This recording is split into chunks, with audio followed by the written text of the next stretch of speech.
The party continues in downtown Detroit for rounds 2 and 3 of the NFL Draft. Let's send it over to Shayna Humphreys and Terrence Friday now, who are live overlooking the NFL fan experience at Hart Plaza. What's the crowd like today? Well, it's loud. I can tell you that much. It's a rowdy crowd. You can hear them behind us. You probably can't hear it through our mics, but every now and then just a new chant, a new cheer erupts, and people are having a good time. Yeah, they definitely are, and they should be. This is a great time for the city. As we've said, the celebration continues into day 2. We're joined now by Detroit Police Chief James White to talk about the NFL Draft, security, and also what this means for the city. Chief White, an honor to have you here with us. Thank you for having me. Really happy to be here. How are you feeling overall about everything that's going on in the city? So many people here. Yeah, I'm feeling really good. I'm feeling good about the hard work of the men and women of the Detroit Police Department, the deployment of our strategy, our partnerships. Things are going well. Yeah, so we saw the massive crowd, record-setting crowd for day 1 of the NFL Draft yesterday. And we know at certain points it got a little rowdy in certain places, reached capacity. How did everything go yesterday, and what are you looking to today? Yeah, I don't think it really got rowdy. I think what happened is there were people who were just frustrated that they couldn't get in. They arrived about an hour before, and you got 275,000 people in a confined area. It was very difficult to get everyone in, but we shut it down for a little while with the approval of the NFL, and after about 45 minutes they were able to get in, and it was a really good event. Everyone had a great time, and we're back at it again tonight. You talked about strategy. What is the strategy for something like this, making sure that everyone is safe? Yeah, I mean, certainly security is number one, right? Making sure that everybody has a positive experience, something we call sector integrity, where we keep officers confined to a particular area.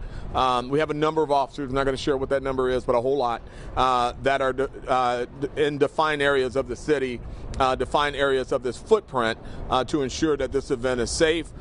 We've got our public and private partnerships. Our private partnership are businesses where we have camera assets to pick up some dark spots in the footprint, and certainly our federal, state, and local partners, the Oakland County Sheriff, the Wayne County Sheriff, Royal Oak Police Department is here with their canines, ATF, and just a number of other agencies that escape me right now. But this is not just us. We're certainly the lead agency, but we've got some great partners out there helping us out. And of course, this is just day 2. We're headed into the weekend, another all-day event tomorrow, so barely halfway through it. What's the plan going forward? And Sunday, once everything kind of shuts down, I imagine your team is still going to be kind of all hands on deck. Oh, absolutely. And so the strategy continues, right? We hold the strategy where we had it yesterday. We make some modifications based on what we learned day 1. We did that this morning in our security briefing, and we're ready to go. We did some things that, again, you won't see, but they're all for the benefit of the community and those who are visiting. Let's talk about how proud you are of the force and how they've been able to just keep everything contained and in order. Yeah, I say it all the time, and sometimes I get laughed at it, but I got the best police department in the United States of America. I see it every day, and they amaze me with the work that they do and their investment in the city and this community, and community policing as well as enforcement. And so they're out there doing it again. So I'm not surprised at that, but it's a very proud moment for me as police chief to see the execution of our strategy, to see our sector integrity, to see the officers engaging in a positive way to the citizens. So it's all working in the right direction. And then just on a positive personal note, what's it like for you and the rank and file to just see everything like this happening in the city and just to see everyone enjoying Detroit? Yeah, 28 years with the police department for me, and a lifelong resident of this city, and seeing some very dark times.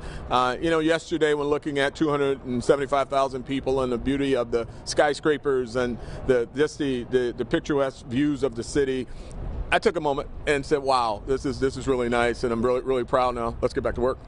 Let's get back to work. Well, Chief, we appreciate you stopping by. We know you're very busy today. Thank you so much. Thank you for having me.